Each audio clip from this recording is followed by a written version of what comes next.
Hello, welcome to my collective manga haul for the month of March. This will just be me opening all the packages I get throughout the month, as always. And to start, we have some very exciting things. To start with, I had some pre-orders from Barnes & Noble, and probably the thing I've been most excited for a long time, I have volume 1 of A Star Brighter Than the Sun. Honestly, I know almost nothing about the story other than it's like a childhood friends to lovers one, but the author is Kazune Kawahara of My Love Story and High School Debut fame, one of my favorite mangakas of all time, so I will support anything they put out pretty much. I've already pre-ordered the next 5 volumes of this, going in completely blind, so hopefully I like it. I imagine I will. My top license wishlist is Aozora Yell by Kazune Kawahara, so, I'm supporting any release they do in hopes of that one coming out in the future too. So yeah, I am so excited for this. This author can do no wrong in my eyes, so yeah. Super excited to read this one and glad I'm getting to start out the month with it. I also got volume 13 of the manga for the Apothecary Diaries, always a treat of a series, of course. I have been getting more into the light novel recently. I'm on volume 3, and each light novel volume covers 4 volumes of the manga, so I'm gonna catch up to this pretty quickly. My library also has all the light novel volumes that are out, so yeah. I started with the manga adaptation. I'm always gonna love it. I like the anime as well, but it always hits different to read the source material, I guess, so hopefully I can catch up with the light novel and the manga, and yeah, I'm obsessed with this world, so any iteration of it is good, in my opinion. And then lastly, from Barnes & Noble, I got volume 17 of Blue Lock. Really been enjoying Blue Lock lately. The wacky soccer manga. This current arc is really good in my opinion, and can't wait for Kodansha to start releasing more volumes more quickly. As we know, they're going to start ramping up the release for this, 1 volume a month. So I've also pre-ordered up to volume 25 or something like that, which will all be coming out this year, I believe. So yeah, also a lot more Blue Lock content, I guess, this year upcoming. And then I got this package from Yen Press. First, we have volume 1 of Loverboy by Ice Press. I've been seeing a lot of hype for this one, so I'm actually quite excited to try it out. Here is the synopsis, and it is plastic wrapped, so I'm assuming something explicit is going to be going on in here. Hopefully I can give you all my thoughts soon, whether that be in a Instagram story or a reading vlog or a try one vlog, whatever. Here is a little press release blurb.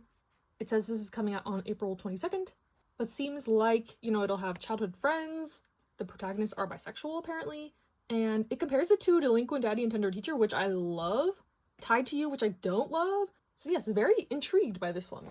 And then also from Ice Press, we have volume 1 of Lady Devil. I have not heard anything about this one. Here is the blurb. It cites Game of Thrones, so that's interesting. Historical romantasy, taboo relationship, okay. Usually not my cup of tea, but we're gonna try it out. Twisted characters and dark themes. I do like those. Okay. Tragic tale of a young girl's forbidden love with her twin brother. Okay, yeah. Like I said, we'll go into it with an open mind. Let me know if you've read this one, if you know anything about it, but was not expecting that from the synopsis. So, that is what I got for today, and I'll see you in the next clip. Hello, it is another day, and we have another very exciting package from Barnes & Noble. And that is volume 14 of My Love Story. Of course, we have to shout out Kazune Kawahara again, but My Love Story is one of my favorite romance series. It's about this kind of not stereotypically handsome guy being the main character in this love story.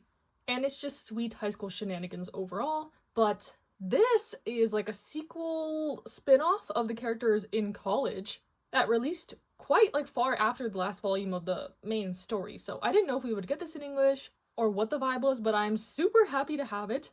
This might constitute a My Love Story reread. I've been doing that quite a bit this year, rereading some series when I get a new volume of it, but yeah, really happy to have this, really happy that I'll get to read it and revisit these characters and this world and this story. Highly recommend the main story if you haven't read it. There's also an anime, but yeah, we're starting out strong in March so far.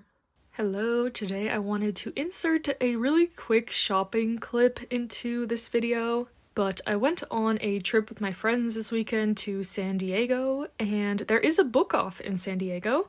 And if you don't know, I love shopping at Book Off. So Book Off has a lot of used manga, secondhand figures, merch, secondhand books, CDs, video games. Like, it's basically like a secondhand media store.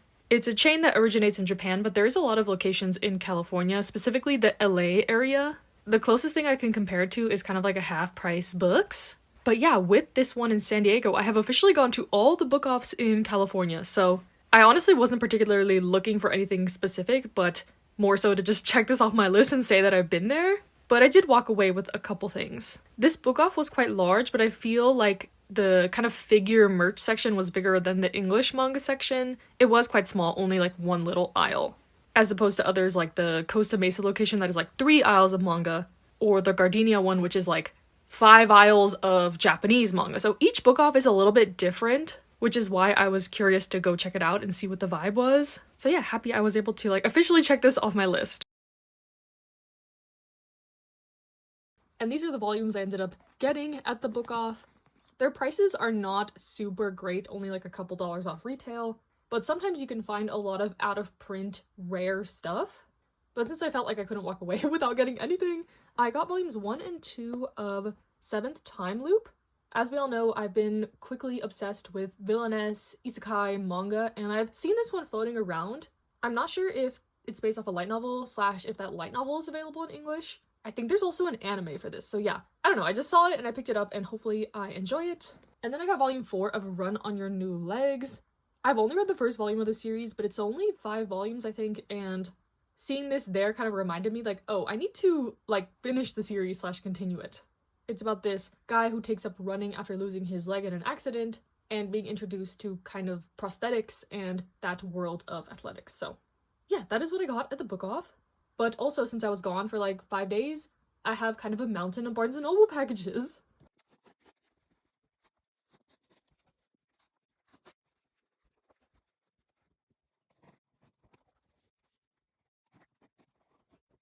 To start with, we have a handful of final volumes. First, we have Omnibus 29 to 31 of Tokyo Revengers, the final omnibus. It is thick. This is 3 volumes instead of 2. But yes, we finally have the conclusion of Tokyo Revengers. It feels like only yesterday where there was all that drama with like the series getting published physically by 7 Seas, not Kodansha. It was a whole thing, if you know, you know. But look where we are at now. And there's even spin-offs being published. And I think they announced that they're doing the color version of Tokyo Revengers. Like, there's a lot more to come. And honestly, I think I'm satisfied with this for now. We'll see in the future if I decide to get into more things. I have read like the first 3 volumes of the Baji spin-off. It's on K-manga.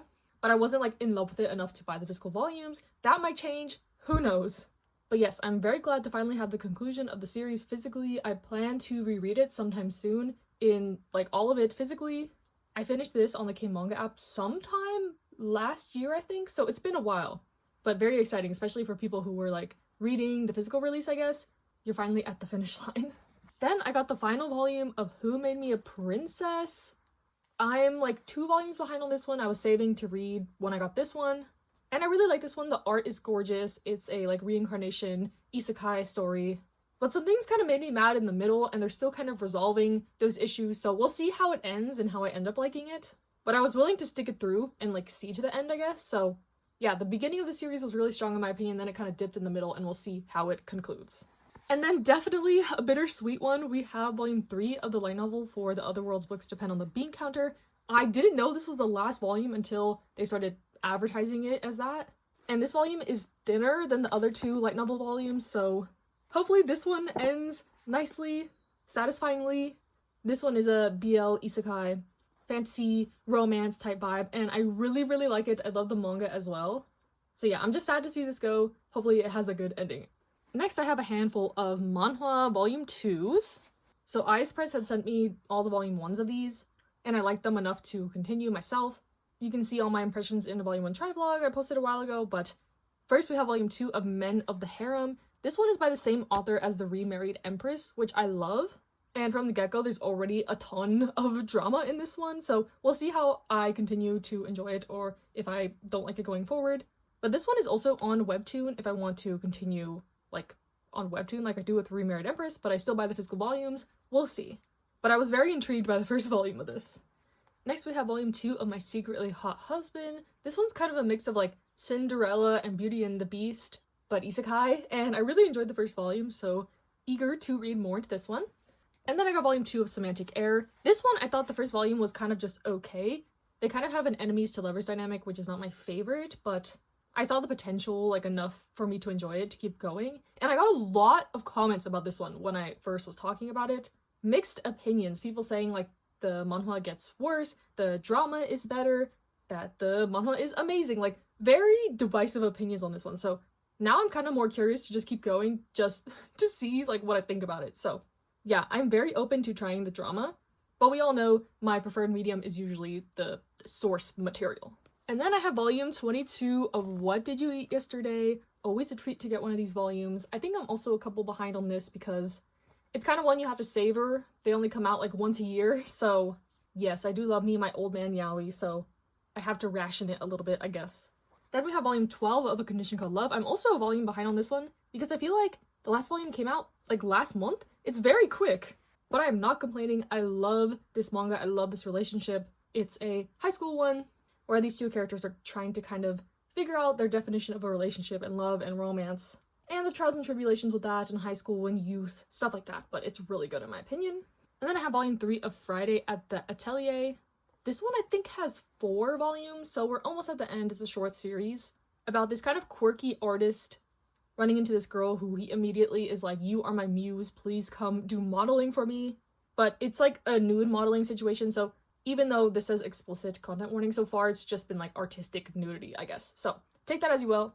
But I think their relationship is really funny and cute and kind of silly, even though they're adults. I like that kind of relationship dynamic, I guess. And then lastly for this haul, I got volume 2 of In Another World, My Sister Stole My Name. Yen Press also sent me volume 1 of this, and I really enjoyed it. In this one, our main character's sister is like the villainess, and they both get isekai'd into the world. So I thought that plot was really interesting, and yeah, I was kind of worried. This volume 2 took a while to come out, and I'm also not sure if there's like a light novel equivalent to this, but yeah, I still see in my monthly reading log, I've been really going down the light novel rabbit hole. So yeah, that is my haul for March. Hope you enjoyed. I feel like there was a lot of new releases in March. Stay safe, stay happy, stay healthy, and I'll see you in the next one.